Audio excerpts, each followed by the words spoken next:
우리가 이 6월을 잘 보내고 이제 마지막 주에 들어섰습니다. 이 6월달 우리가 희생의 가치를 생각해 봤습니다. 나라를 위해 희생하신 호국 영령에서부터 또 이 땅의 6.25 전쟁 정말 피비 린내 나는 그 동족 상잔의 그 비극 속에서 또 안타깝게 희생되었던 또 정말 자원에서 희생했던 그런 모든 지난 시간들을 생각해 봅니다. 통계에 보면 6.25 전쟁에 대해서 잘 알지 못하는 또 현대 세대에 그런 안타까운 점이 있는 것을 종종 보게 됩니다. 사건에 대해서 잘 알지 못하고 그런 일이 있었는지조차도 잘 이해되지 않고 또 종종 6.25 전쟁의 그 사진을 보면 이게 과연 어느 나라인가 이게 도대체 어느 시대인가 알 수 없을 정도로 정말 아주 낙후했고 그리고 또 열악했던 그런 시기 그리고 오래된 사실은 시기적으로 말하면 그렇게 먼 시기도 아니지만 아주 옛날 옛적 같은 그렇게 잊혀져가는 과거가 되어버리는 것을 우리가 절감합니다.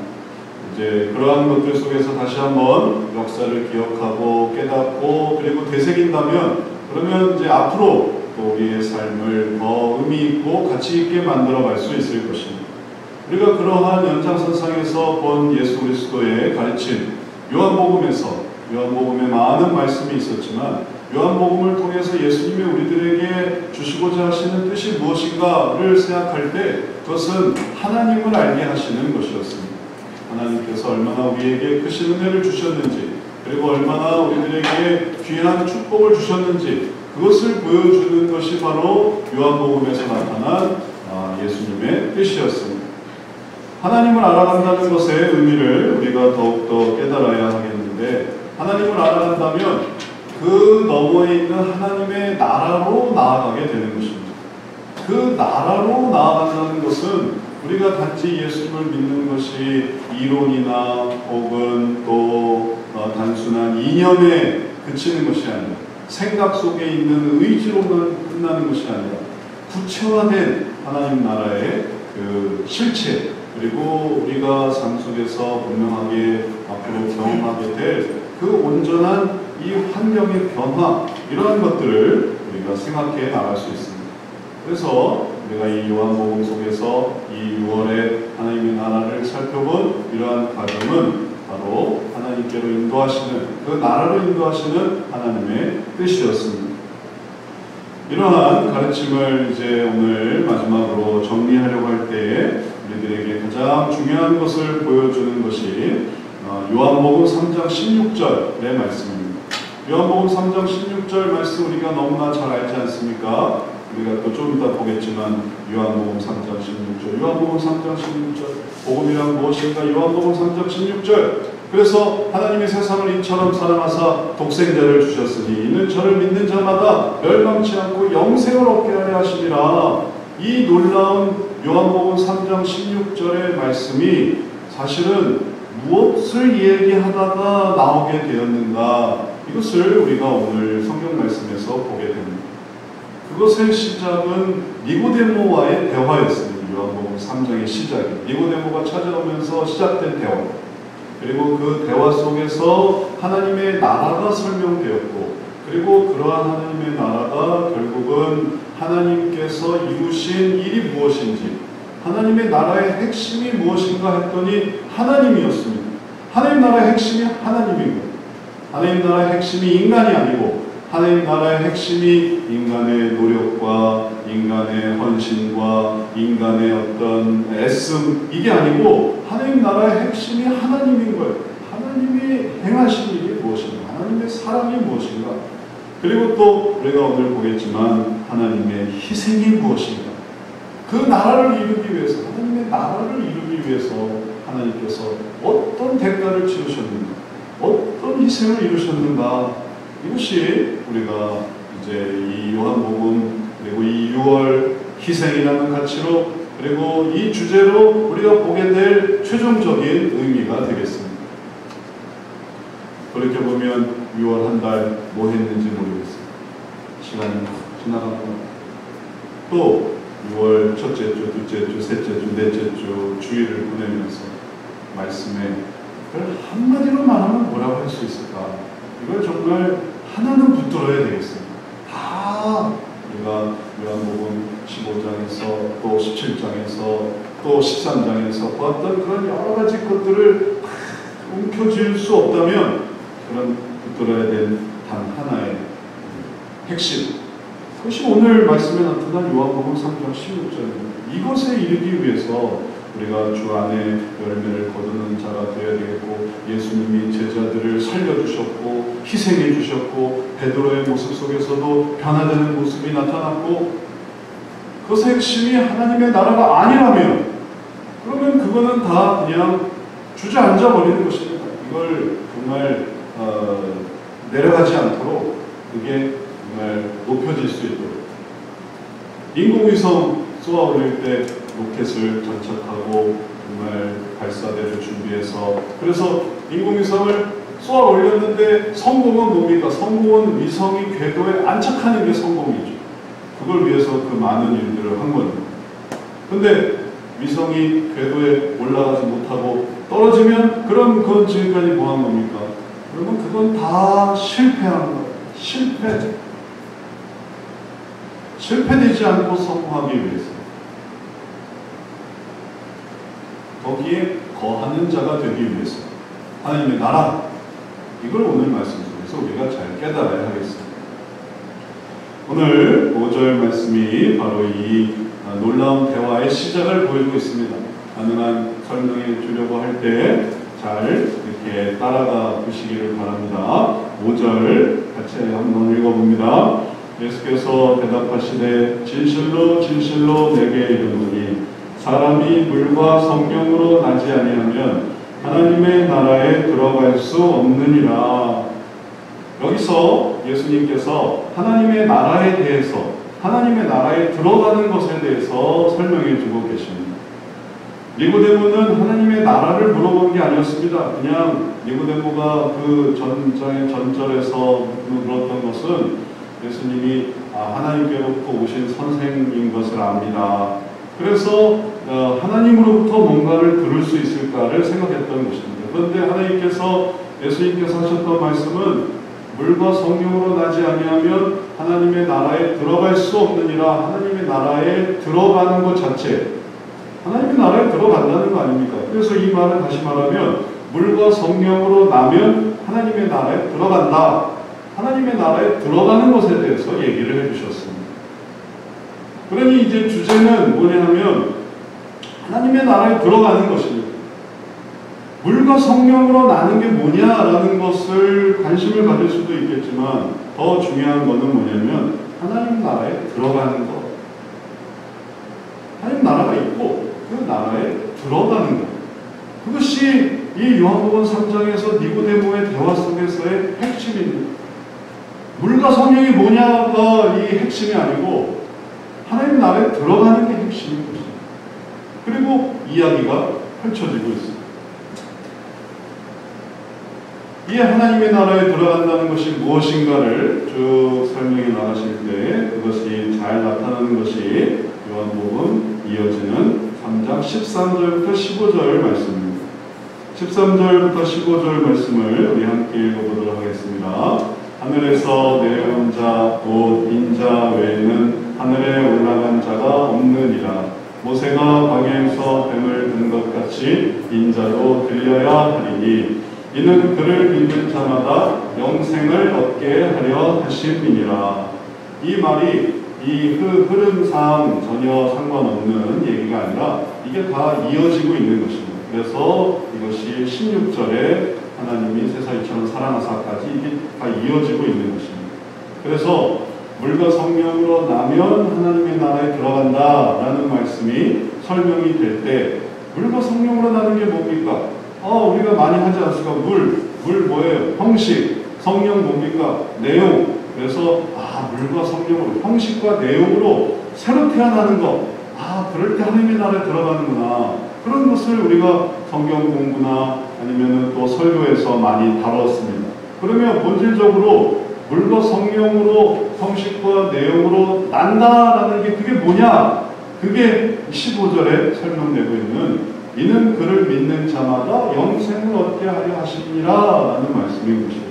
이 둘을 한번 비교해 보십시오. 물과 성령으로 날 때 하나님 나라에 들어간다 라는 것과 이제 그를 믿는 자는 영생을 얻게 된다. 이어지는 그 말씀. 그러면 두 개가 연결이 됩니까? 연결이 안 됩니까? 연결이 됩니까? 안 됩니까? 연결이 되죠. 연결이 되니까 지금 말씀을 드리는 거잖아요. 하나님의 나라에 들어간다. 그게 뭐예요? 영생을 얻게 된다. 그러면 연결되는 게 뭡니까? 물과 성령으로 난다는 건 뭐겠어요? 그를 믿는 것. 그럼 우리가 믿는 믿음과 다 이게 연합되고 일치되는 거예요. 그래서 그를 믿는 것도 물로 그를 믿어야 되는구나. 물을 통해서. 또 그를 믿는 것도 성령으로 그를 믿어야 되는구나. 이런 경우가 있지 않습니까? 난 믿어. 하지만 난 집에서 믿어. 난 믿어. 하지만 난 마음으로만 믿어. 난 믿어. 나는 형식은 따르지 않아. 나는 그냥 마음으로만 믿어. 근데 성경은 물과 성령으로 날 때 하나님의 나라가 들어간다라고 했어요. 그러니까 믿으면 그 믿음을 보여주세요. 그 믿음이 물로, 그 형식으로 이 물이라는 건 이제 씻는 걸 의미하는 건데 그 씻는 세례를 통해 혹은 또 과정을 통해 그리고 또 표현을 통해 나타날 때 그게 진실한 믿음으로 나타난다. 그게 얼마나 합리적입니까? 그래서 물로 그를 믿는 것, 성령으로 또 그를 믿는 것. 물로만 믿어요. 교회만 다녀요.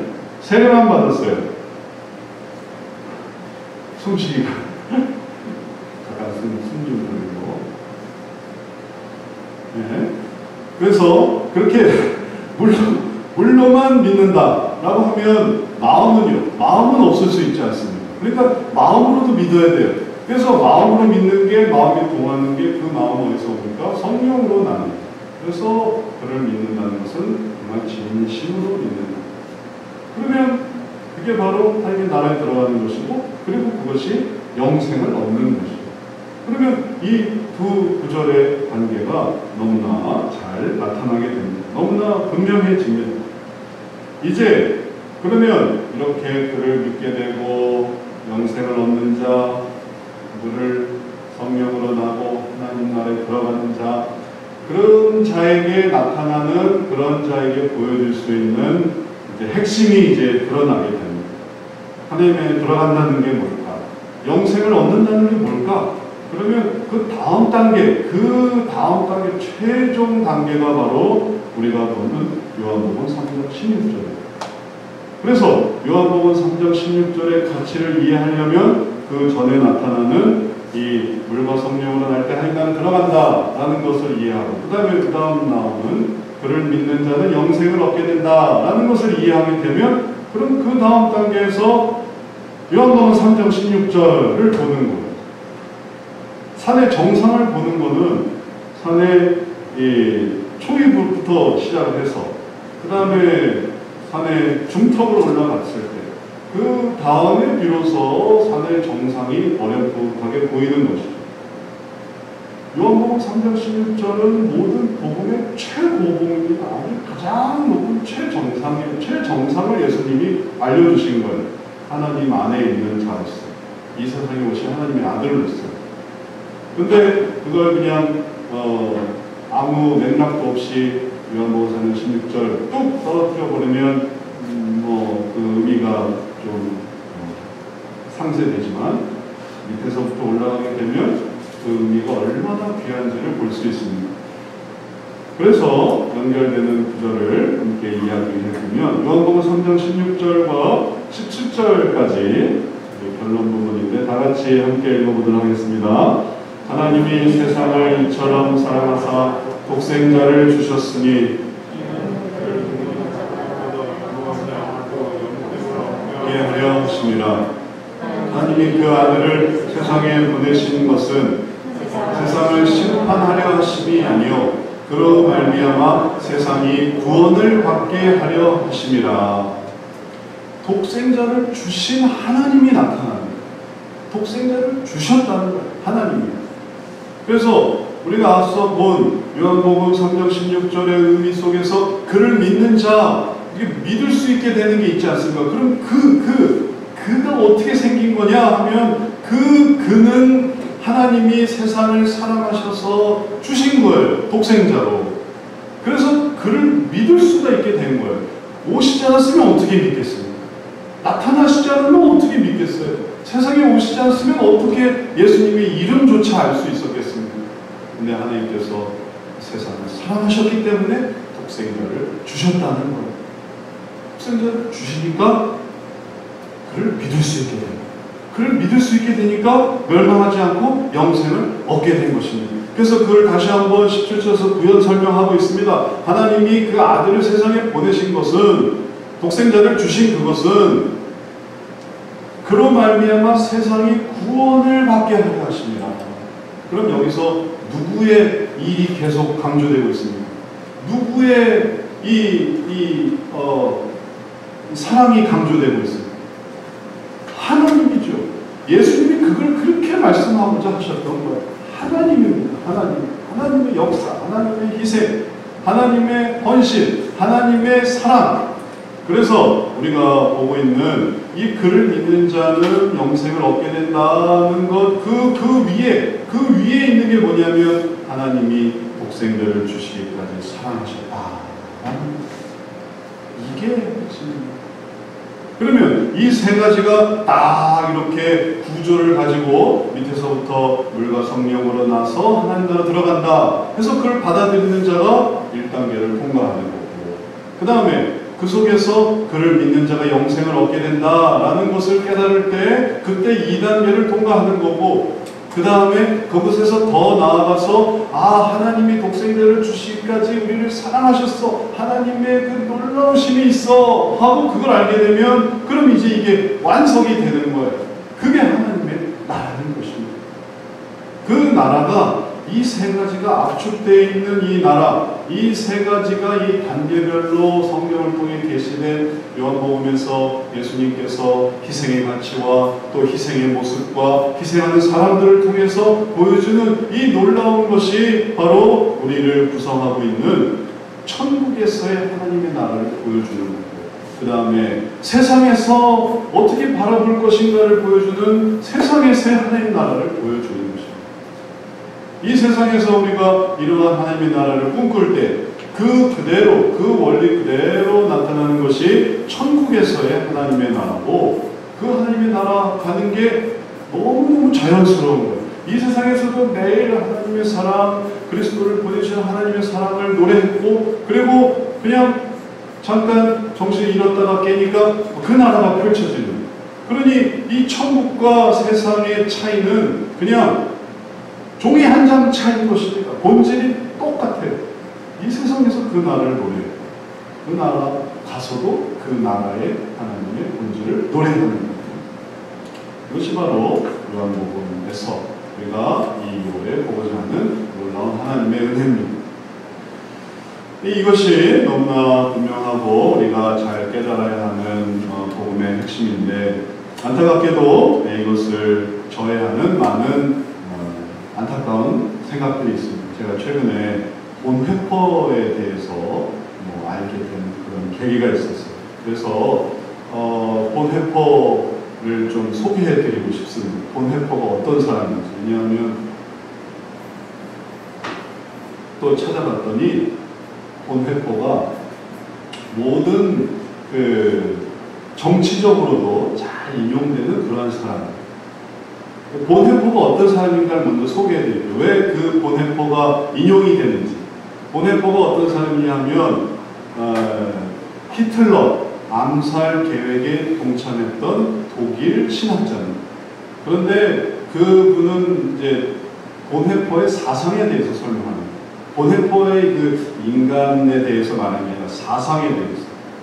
이분은 자유주의 신학을 주장했던 분이고, 자유주의 사상 속에서 본회퍼는 정말 아주 중요한 한 획을 그었는데, 그건 뭐냐면 성인론이라는 것을 주장하면서 하나님의 도움은 더 이상 필요 없고 인간의 힘으로 이 세상을 구원할 수 있다, 이걸 주장하신 분입니다.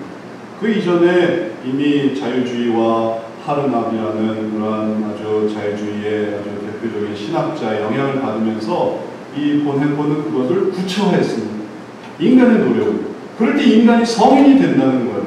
하나님의 도움을 받고 하나님께 의존하고, 그래서 하나님 아니면 아무것도 못하는 이런 이 무익한 인간, 그러면 이건 뭐냐 하면 이건 무책임한 종교가 되는 거예요. 은혜도 그냥 받는 은혜는 이거는 무가치한 은혜가 되는 거예요. 내가 뭘 하는 게 있어야지.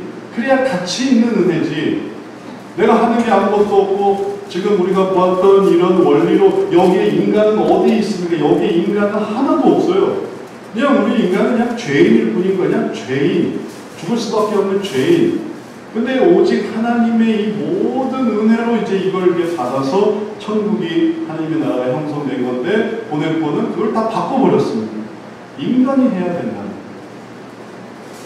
그래서 이러한 사상과 그다음에 이러한 주장은 특히 그가 원래 이제 미국에서 이제 강연과 저술로 이제 미국으로 옮겨갔는데 독일에서 히틀러 정권이 세워진 다음에 다시 독일로 돌아왔어요. 우리나라가 그렇게 망해가는 것을 볼 수 없다. 그런 생각으로 다시 독일로 돌아와서 그리고 그 속에서 이제 히틀러 암살 계획이 있다는 걸 알게 되고 거기에 참여해서 열심히 하다가 이제 투옥됐고 그 다음에 2차 세계대전이 끝날 즈음에 교수용으로 이제 사망한 분입니다. 그러니까 그의 자신의 삶 속에서 말만 하는 사람이 아니라 정말 실천하는 사람이 됐어요. 인간의 노력으로 이런 것들 해야 된다. 가르치기만 하고 뭐 빼기만 했으면은 별 소용없지만 그러나 실제로 그러한 삶을 살았기 때문에 그러니까 이 분의 사상이 아주 귀한 사상으로 받아들여지고 있는 것입니다. 근데 이제 제가 한 예로 보네포의 사상을 말씀드리는 것은 뭐냐면 그게 지금 어떤 식으로 인용이 되고 있냐면 강한 권력과 그리고 이 해결해야 될 문제를 이걸 대응하기 위해서 나타나는 하나의 이슈가 되는 거예요. 이념이 되는 거예요. 말하자면 예전에 정치적으로도 지금의 여당이 야당이 되고 그리고 또 야당이 여당이 됐을 때도 보네포가 인용이 되었고 그 다음에 바뀐 다음에도 문제를 해결하고 어려움을 극복하려고 할 때 보네포가 이게 어떤 자긍심과 그리고 노력과 그리고 의지와 그런 것들을 불러일으키는 하나의 중요한 사상이 되고 있는 것입니다. 제가 말씀드리려는 것은 지금 세상에서 이루어지고 있는 하나님의 나라가 그런 식이라는 거예요. 다 대표적인 예로. 보네포의 사상이 아니어도 상관없습니다. 그게 무엇이든지 간에. 왜냐하면 더 이상 하나님께서 이루고자 하시는 하나님의 뜻을 생각한다. 하나님의 뜻으로 뭐 인내한다. 하나님의 뜻으로 하나님께 의지한다. 하나님께 의탁한다. 하나님을 정말 사모한다든지 하는 것은 세상에서 하나님의 나라를 꿈꿀 때에 이 모든 일들이 무엇과 다르게 되었는가 하면 애초에 하나님께서 보여주셨던 천국에서의 하나님의 나라 그 나라에 대한 하나님의 가르침과는 전혀 다른 모습으로 형성이 되는 것입니다. 정말 하나님의 나라가 그럴 때 우리들 가운데 이루어지고 있는가 우리가 그것을 생각해 봐야 되겠습니다. 희생을 생각할 때 우리가 희생을 통해서 우리의 노력을 통해서 우리의 어떤 헌신을 통해서 우리가 세상에서 하나님의 나라를 이루어간다라고 한다면 그건 뭐겠습니까? 그건 천국에서 하나님께서 이루시는 또 하나님께서 행하신 하나님께서 보여주시는 그 크신 사랑과 이 세상에서 이루고자 하는 이 나라가 정말 일관성이 있는가? 그것은 의심하지 않을 수가 없는 것입니다. 우리가 이러한 하나님의 가르침과 예수님의 깨달음을 다시 한번 이해하면서 우리들이 하나의 연속성을 가져야만 하겠습니다. 한 예를 들어 모태 안의 아기를 한번 생각해 보십시오. 모태 속에 이제 아기가 있습니다. 그 아기가 어머니 뱃속에서 자라나고 있습니다. 그 아기의 생명이 있습니다. 그 생명이 있어서 무엇이 이루어지고 있냐면 모태 밖으로 나갔을 때 모태 밖에서는 새로운 세계가 아기에게 펼쳐지지 않습니까? 이제 더 이상 탯줄로만 연결되지 않는 그리고 또 어머니 뱃속에만 제한되지 않는 놀라운 세계가 이제 어머니 뱃속 바깥에서 펼쳐지고 있습니다. 그런데 이 바깥에서는 이 모태 안에서의 아기를 만들 수가 없어요. 신기한 일이죠. 왜 모태 밖에서는 아기를 만들 수가 없을까요? 모태 밖은 이미 있는 모태 안의 아기를 맞이하는 공간입니다. 제가 이 말씀을 드리는 이유는 왜 천국에서는 그런 사람을 왜 만들 수 없습니까? 왜 천국에서는? 왜 천국에서부터 왜 시작되지 않는 거예요? 인간은 왜 천국부터 시작되지 않고 왜 세상부터 시작하는 거예요? 이 인간이란 존재입니다. 하나님의 이 믿는 믿음은 천국부터 믿었으면 얼마나 쉬웠겠어요. 그러면 눈 뜨자마자 천국이 펼쳐져요. 그래서 그 속에서 하나님의 행하심도 보고 천지창조가 어떻게 되는지도 보고 다 이루어지지 않겠습니까? 그런데 왜 우리 인간의 입장에서 인간은 왜 천국에서 태어나는 자가 아니라 왜 세상에서 태어나는 자일까? 그게 모태 밖에서는 왜 아기가 태어나지 않고 왜 모태 안에서만 아기가 태어나야 되는가를 의미하는 것입니다. 모태 안에서 아기가 이루어질 때 그때 놀라운 일들이 이루어집니다. 여기에 모태 밖에서 아기에 대한 모든 그 영향과 그리고 공급과 일어나는 그런 일들과는 비교할 수 없는 일들이 사실은 모태 안에서 이루어지고 있는 거예요. 마찬가지로 이 세상에서 예수님께서 나타내시는 그 사랑이 얼마나 큰지 모릅니다. 이 세상은 버려지는 세상이 아니에요. 이 세상은 우리가 생각하기에는 그럴 수 있겠죠. 우리가 생각하기에는 이 세상을 살아간다는, 이 험한 세상을 살아간다는 게, 이 척박한 세상을 살아간다는 게 인간의 입장으로는 너무너무 힘들고 불편하고 괴롭고 그리고 여러 가지로 여기서 살고 싶지 않은 그런 것 같지만 사실은 이 세상은 하나님이 사랑하셨던 세상입니다. 하나님의 사랑이 넘쳐나는 세상입니다. 전국에는 예수님의 은혜도 이미 하나님의 그 사랑도 이미 나타날 필요가 없는 온전한 존재죠.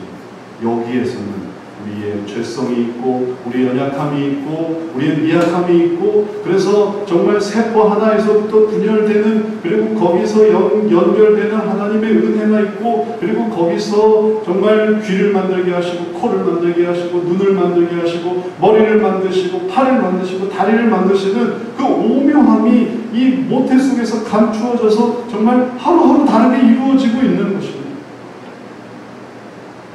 그게 어디라고? 그게 세상이라고.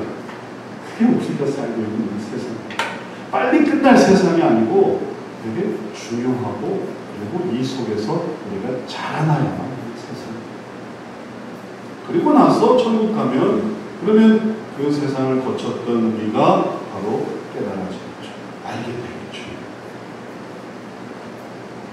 예수님이 요한복음을 통해서 우리에게 알려주시고자 하는 정말 귀중한 은혜입니다.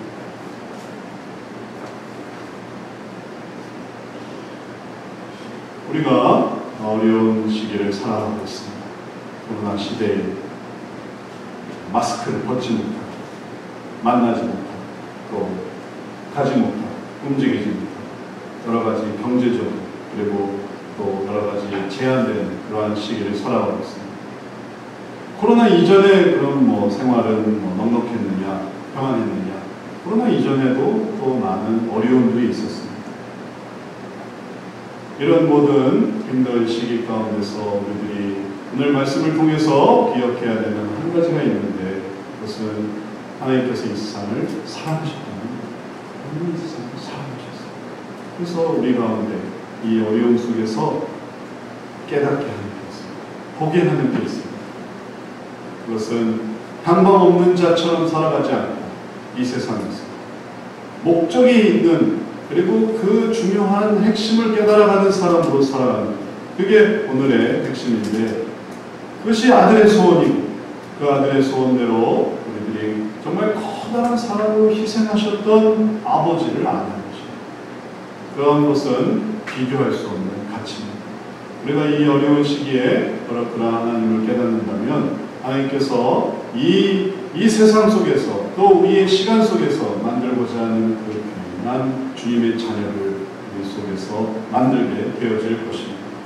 다시 한번 우리들에게 보여주시고 또 알게 하시는 하나님의 뜻이 무엇인지를 깨달아서 이제 6월 우리가 아들의 소원대로 아버지를 아는 성도들이 되자라는 제목으로 그러한 목적으로 이렇게 살아왔고, 그리고 또 이제 전반기를 끝을 냈습니다. 하반기의 제목은 아버지의 소원대로 아들을 아는 성도들이 되자 이렇게 정했어요. 그래서 이제 창세기, 출애굽기, 레위기, 민수기, 신명기에서 얼마나 예수 그리스도가 나타나는지, 거기서 얼마나 또 예수 그리스도가 나타나는지 몰라요. 그래서 아들은 아버지를 알게 하시고 아버지는 또 아들을 알게 하시고 아버지와 아들을 그렇게 알아가다 보면 우리 속에서 머리가 생기고 팔이 생기고 다리 생기고 이 세상 속에서 하나님의 사랑으로 생겨나는 하나님의 사람이 됩니다. 그건 하나님 없이 살아가는 독자적인 존재가 아니에요. 그것은 우리로 하여금 하나님과 친밀한, 하나님을 닮은, 아버지를 알기 때문에 아버지를 닮아가는 사람입니다. 하나님을 의존하는 것은 하나님 안에서 우리 자체가 무의미해지는 게 아니라 하나님과 연합된 아들의 형상을 갖는 사람이 되는 것입니다. 이러한 거룩한 하나님 안에서의 깨달음으로 발전되고 더 신앙적으로 이겨내고, 그리고 또 귀한 모습 또 이루어나는 성도 되시기를 주의 이름으로 축원합니다. 기도하겠습니다.